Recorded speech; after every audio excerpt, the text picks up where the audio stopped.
안녕하십니까. 신동기 인문교육연구소 대표 신동기입니다. 오늘은 여러분과 함께 리더의 연륜이 중요하다라는 주제로 생각하는 시간을 갖도록 하겠습니다.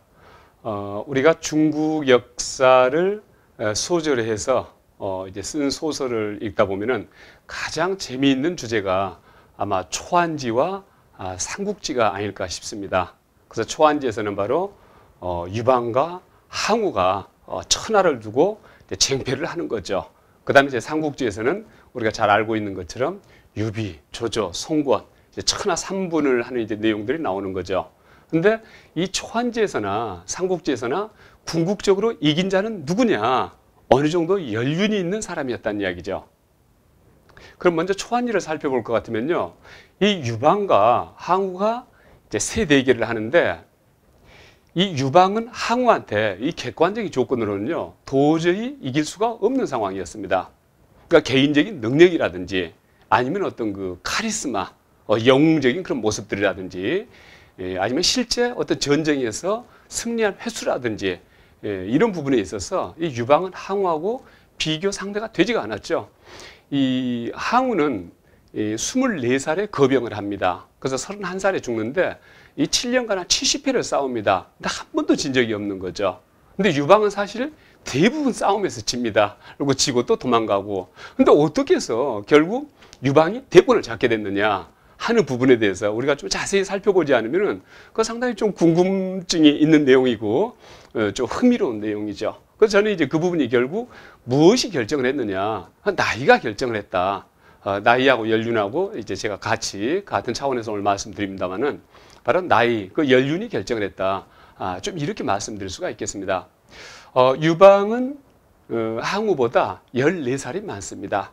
그러니까 항우가 24살에 거병을 했을 때 그때 유방의 나이가 38살이었던 거죠. 그리고 이제 항우가 31살에 죽었을 때 유방의 나이가 45살이었습니다. 그래서 여러분들 잘 아시다시피 이 초안지는 이제 진시 황제 진나라를 이제 마감을 하고 이제 그 다음에 한왕조를 여는 그 사이에 있었던 일이죠. 그래서 맨 처음에는 이제 유방과 항우가 같이 이제 반란군 쪽 같은 편이었던 거죠. 그래서 이제 진승과 오강의 반란이 일어나면서 유방과 항우가 같이 이제 덩달아서 일어났던 거죠. 그래서 나중에 이제 천하를 이제 항우를 주축을 해가지고 천하를 이제 평정을 하고 난 다음에 그 다음에 다시 유방과 항우가 용정호투를 하는 거죠. 그래서 이제 결과적으로는 이제 유방이 천하를 잡습니다. 근데 유방이 천하를 잡는데 바로 그 이유는 나이였다. 이렇게 생각을 합니다. 항우는요, 어떻게 보면요, 이제 요즘 이제 사람들 그 이미지로 이제 비교할 것 같으면은 초등학교 때부터 중학교, 고등학교 때까지 이를테면은 한 번도 1등을 놓쳐보지 않은 그런 아주 굉장히 공부를 잘하는 수재 학생, 이제 그런 개념으로 보시면 될 것 같아요. 그러니까 한 번도 그렇게 1등을 놓쳐본 적이 없는 그런 학생이 이 대학을 갔다. 근데 수재들만 모이는 대학을 갔다. 거기서 계속 1등 나기는 또 굉장히 힘든 일이겠죠. 거기서 2등을 나고 아니면 막 중간 정도 성적이 나왔다고 할 때 그 좌절감을 이루 말할 수 없을 겁니다. 근데 그때 어느 정도 연륜이 있고 이 나이가 있다 할 것 같으면은 세상을 좀 알고 인생을 아니까 그게 또 자기가 삭힐 수가 있을 겁니다. 근데 항우는 그것을 삭히지를 못했습니다. 그래서 결국 이 항우 마지막 싸움인 오광포 전투에서 이제 유방한테 이제 몰리는 거죠. 그래서 몰리면서 결국 싸움을 거의 포기하게 됩니다. 그래서 마지막 오광포 전투를 하기 전날 자기가 사랑하는 그 여인인 우시, 그 우미인과 같이 칼춤을 추고 난 다음에 우미인의 목을 치죠. 그러면서 다음날 이제 26기 이제 말을 탄 병사들 26명을 끌고 마지막 오광포 전투를 이제 싸움을 하고 결국은 이제 자결해서 죽는 거죠.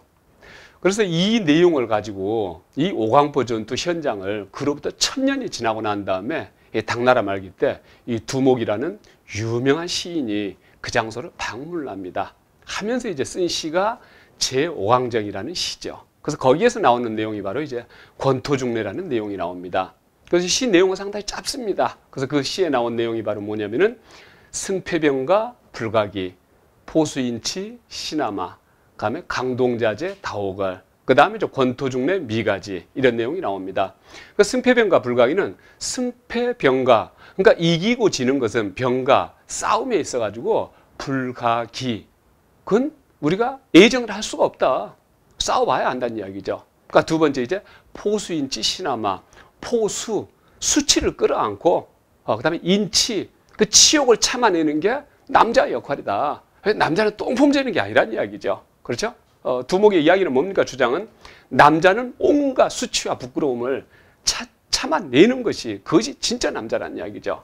그러면서 강동자재 다오걸, 이 항우가 그 오광포 전투에서 삶을 끝마칠 것을 각오하고, 그러니까 이를테면 생명을 포기하지 않고 다시 강동으로 건너갈 것 같으면은, 자기의 그 터전으로 넘어갈 것 같으면은 많은 호걸들이 있다는 이야기죠. 그래서 강동자재 중에는 호걸이 많다. 이렇게 해서 강동자재 다호걸 이렇게 합니다. 그 마지막으로 이제 권토중래 미가지, 권토, 흙먼지를 날리면서 중래, 다시 온다면은 미가지, 어찌 알 수 있겠느냐 미래를. 그래서 흙먼지를 날리면서 강동의 자재들, 호걸들을 모아가지고 다시 유방하고 전쟁을 한다면은 누가 이길지 어찌 알겠느냐 하는데, 항우는 7년 동안 70회 전쟁에서 백전백승을 했던 그 항우는 그 한 번의 패배를, 그 치욕을 참지를 못하고 결국 자기의 삶을 마감을 해서 오늘날까지도 이 중국에서 아주 유명한 경극이죠. 패왕별희, 바로 이제 항우가 우미인하고 헤어지는 장면을 이제 경극으로 만들어가지고 굉장히 유명한 작품인 거죠. 그런 유명한 작품으로 남아가지고 오늘날까지도 많은 사람들한테 회자는 되고 있지만은 결국 역사의 주인공은 되지 못했던 거죠. 근데 이러한 내용은요, 그 연륜이 중요하다는 내용은 우리가 삼국지에서도 확인할 수가 있습니다.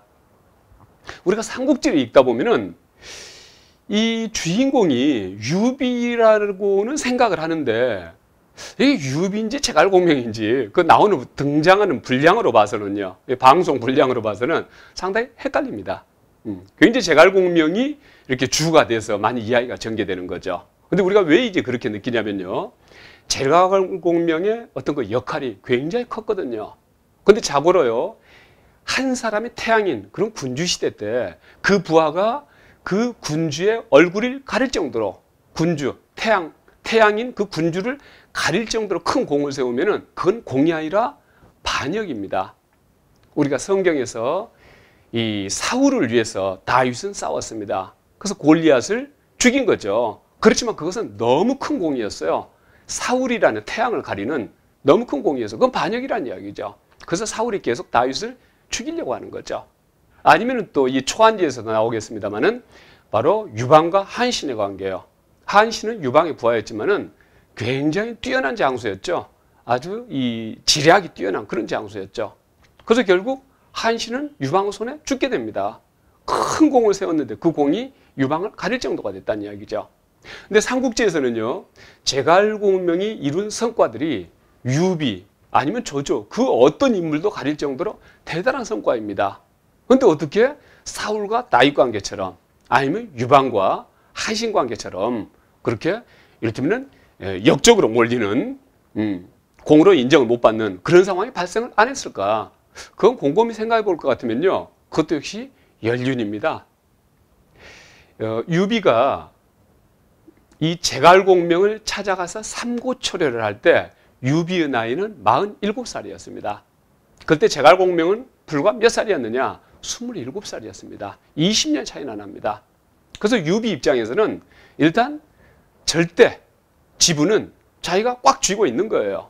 그래서 제갈공명이 잘해가지고 다윗처럼 많은 사람들한테 인정을 받고 유명해진다고 할 것 같으면은 그건 이름만, 허러운 이름만 높아질 뿐이지 실제 지분은 누가 쥐고 있느냐? 자기가 쥐고 있다는 이야기죠. 그 정도를 충분히 알고 행동할 만한 그런 연륜이었다는 이야기죠, 유비는요. 그래서 결국 20년 차이의 20년 더 어린 그 제갈공명을 활용을 해서 그 제갈공명도 역사의 주인공이 되고, 그다음에 유비는 그 역사의 주인공이 된 제갈공명을 직접 매니지먼트를 했던 그러한 역사의 주인이 되는 거죠. 그래서 리더 연륜이 매우 중요하다 하고 말씀을 드릴 수가 있겠습니다. 감사합니다.